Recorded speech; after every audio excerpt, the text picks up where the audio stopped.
Okay, now we go into sample preparation for inorganic analytes. Okay, inorganic analytes can be metal, okay, be it heavy metal, alkaline earth metal, or alkaline metal. Okay, it can be in organic sample as such as blood, feces,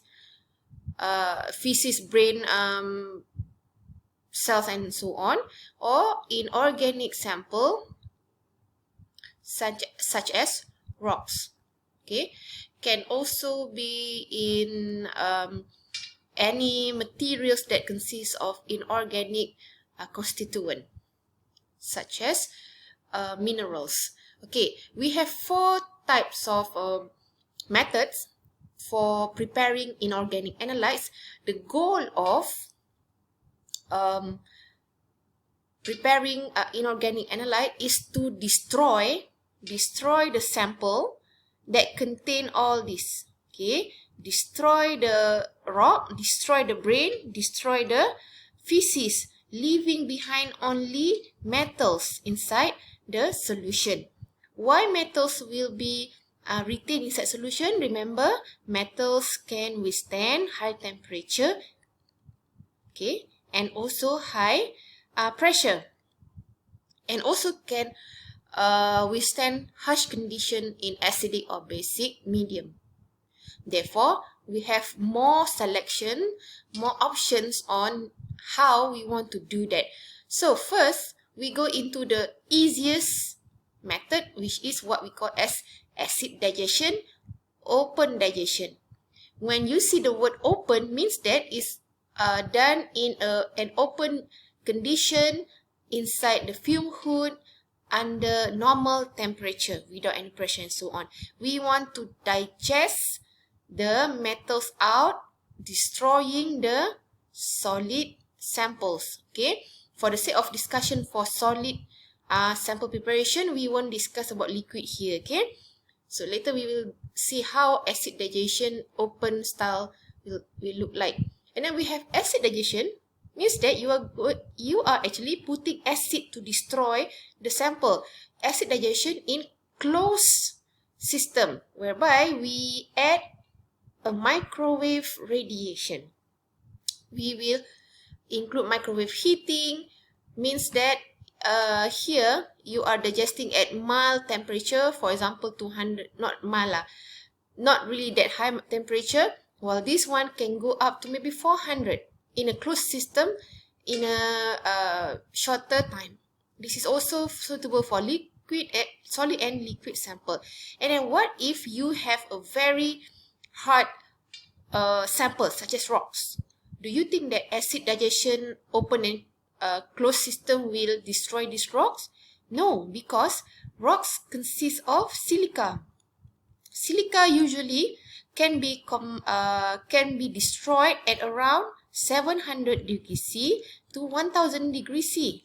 Therefore, we need something that can ash the silica, means that we destroy the silica, whereby what we call as dry ashing, using minimum amount of acid, while wet ashing will be using a little bit of acid medium. Okay. Okay, this is how acid digestion of inorganic samples, inorganic analytes looks like. Okay. Acid digestion is also known as wet digestion.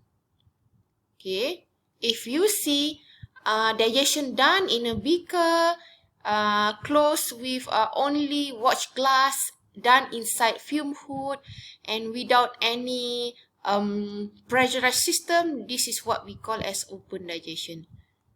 Okay, what kind of sample can we do this? So the most common one is we can analyze, for example, if you want to analyze iron. Iron is inorganic analyte, right? Inside cereal. Cereal is organic sample containing inorganic analyte. So organic samples such as cereal can be destroyed easily by this acid. Okay, and you see here hot plate is used. Usually is up to 200 degrees C or 250 degrees C. You can also use 100 if you think that your sample will be decomposed at lower temperature, such as brain tissue or feces. Okay, now we go into acid digestion. Selection of acid. What kind of acid I should use? Because we have a lot of inorganic analytes. Again, this is an example. Inorganic analytes. We have like almost 100, right? In the periodic table. So which one? Okay. Usually, nitric acid is used in common wet digestion open system. Okay, a concentrated nitric acid. That's why, in the first place, you see a brownish solution, because when nitric acid is heated inside your sample, it will produce the NO2 gas that is brown in color. Okay, so this is popular because of the compatibility with the inorganic analyte. It can oxidize and also can get a high purity at low cost. It's really cheap. Okay, this is the category for the type of metal that you can use for certain percent of that nitric acid. If let's say you have alkaline earth oxide, lanthanide oxide, you should only use between 10 to 15% of the nitric acid. Okay, what if you have more stable inorganic metal that need more concentrated nitric acid to destroy the surrounding sample?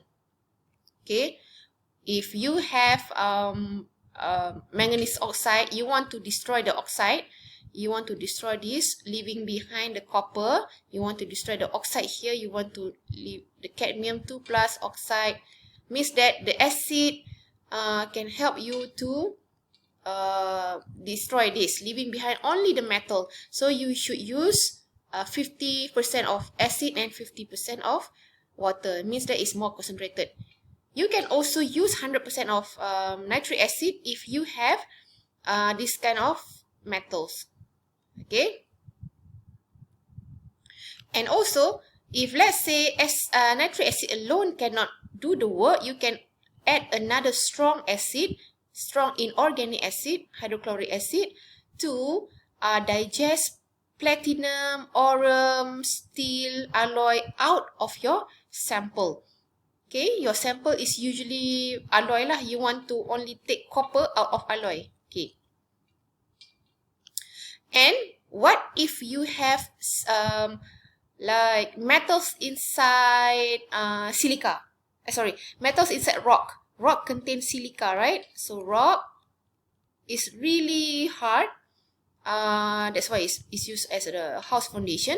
So we want to destroy this rock, leaving behind titanium, for example. Okay, so you have to use hydrofluoric acid. Hydrofluoric acid is the only acid that can eat up your rock. Means that it can digest your rock. Okay, at this condition, okay, hydrofluoric acid can digest the titanium out of the rock at relatively lower temperature. As I said just now, is 200 degrees C for open system, or closed system 400 degrees C. If all this combination cannot do the work, all this temperature cannot do the work, then you have the option of etching, just for rock sample. Okay, so I show you the example of analysis for solid sample using open digestion. Open digestion means that is only done inside fume hood. using normal beaker and also nitric acid. Okay, the objective is to disrupt the organic matrix. So if for solid sample example here, I show you the example of fish leaving behind the inorganic element. If let's say you want to see copper, cadmium, mercury, this is the inorganic. Okay, this is the same just now. Okay, this is the example. Okay, the example I show you is actually from a standard method APHA3O3OE. This is using open digestion. First, okay, this is the fish, cut, blend, dry, cone, quarter as usual. I mentioned just now. And then you take a small portion of that fish sample. Okay. And then you put in nitric acid. Okay. And this method suggests to use peroxide acid as well to further oxidize the sample, leaving behind only cadmium. Okay, heat the solution. Can also use below 900 degrees C until you get a clear solution. Okay, if let's say you get a brown solution due to this nitric acid, you can filter out the residue of that brownish suspended solid.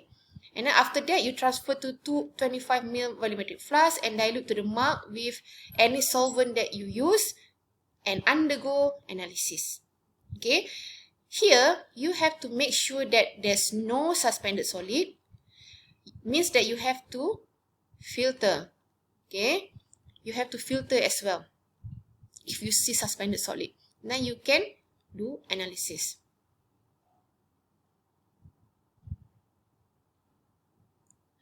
Okay, for closed microwave digestion, it is the development from open digestion, whereby open digestion is so slow.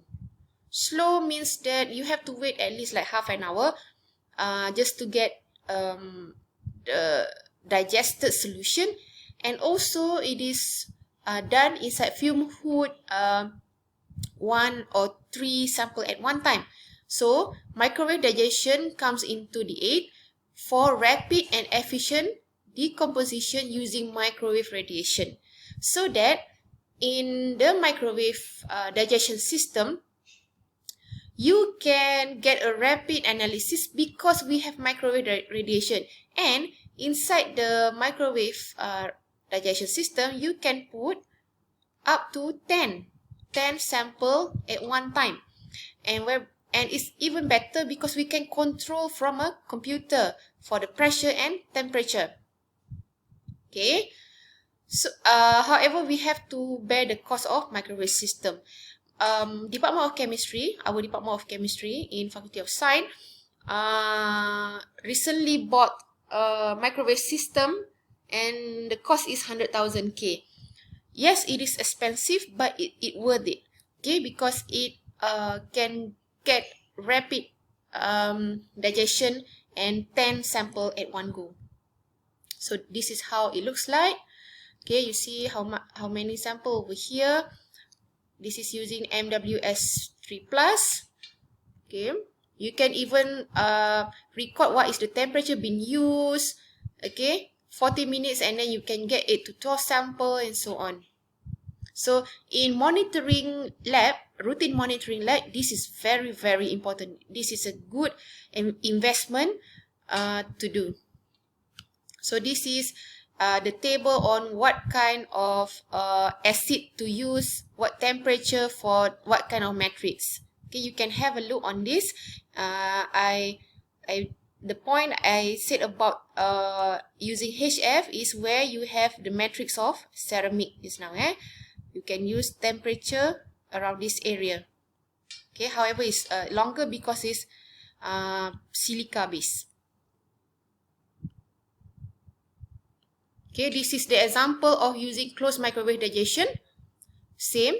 The difference is that it is put inside a tightly covered bottle so that it can withstand the microwave over here. Okay.